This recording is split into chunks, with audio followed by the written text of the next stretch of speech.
Hello friends, good morning. Welcome to my amazing sa pyara sa channel Physics Universe. I hope you are all fine at your home and we are enjoying this video lectures. So today's topic is from ICSE board standard 9 chapter 3 Newton's second law of motion. So earlier we discussed about the Newton's first law. Newton's first law is qualitative. It gives the uh, information about the force in a qualitative manner, but second law gives us the information about force in a quantitative more way. Before we discuss, there is no exact formula in Newton's first law, but here Newton's second law we have the perfect formula for about the force. So in that, if I have one object which have acceleration 5 meter second to inverse, so in this particular object, if I apply force F1, similar, so force is apply F1 to accelerate this value up to till accelerate this value 5 meter second inverse. Now in the second example, if I want acceleration 10 meter second to inverse, then I have to give force F2. We know that this force is lesser than this force because here acceleration is doubled. So in that example I have to give double force than this. So here I can write F2 will be also always double than the initial force. So F2 is equal to 2F1. Clear? Okay. Now we know that the force is also depend on mass. Clear? If whether their accelerations are same, but if they have different masses, then we have to apply different forces. Let us I say that if I have two objects,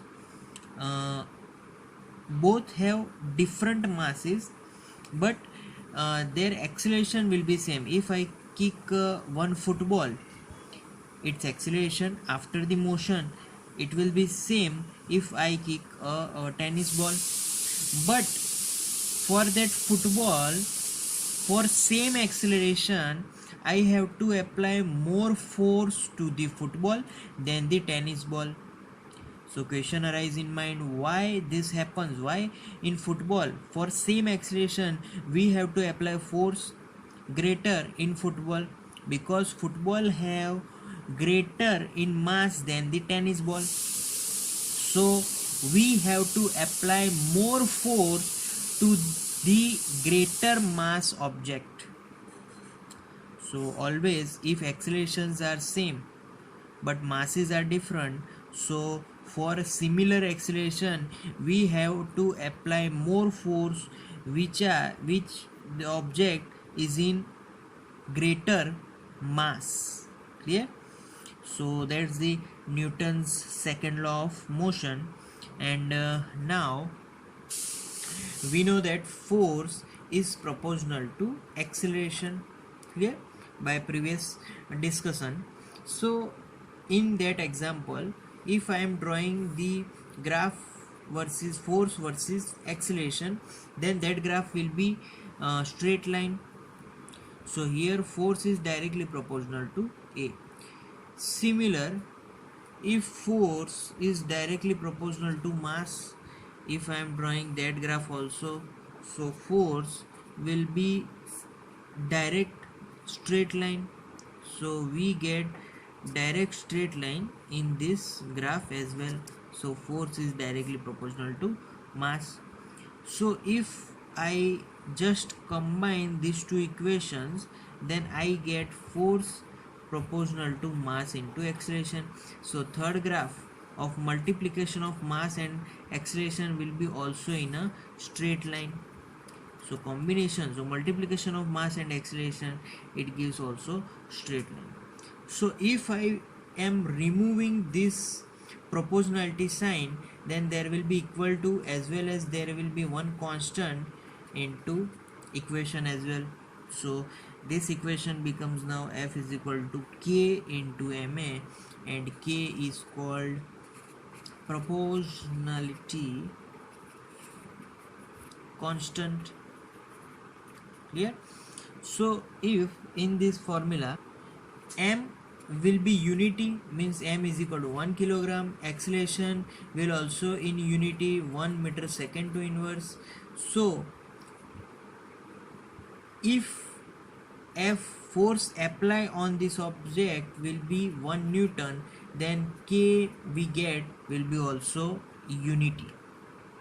So in that particular example, we get by experimental results, we get the formula F is equal to m into a, mass into acceleration.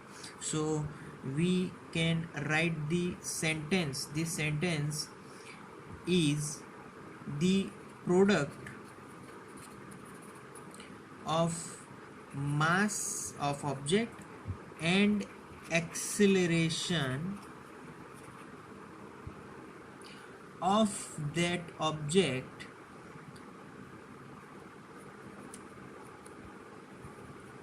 gives force of that object. Clear? So that's all for today, guys. That's the Newton's second law of motion. Thank you very much.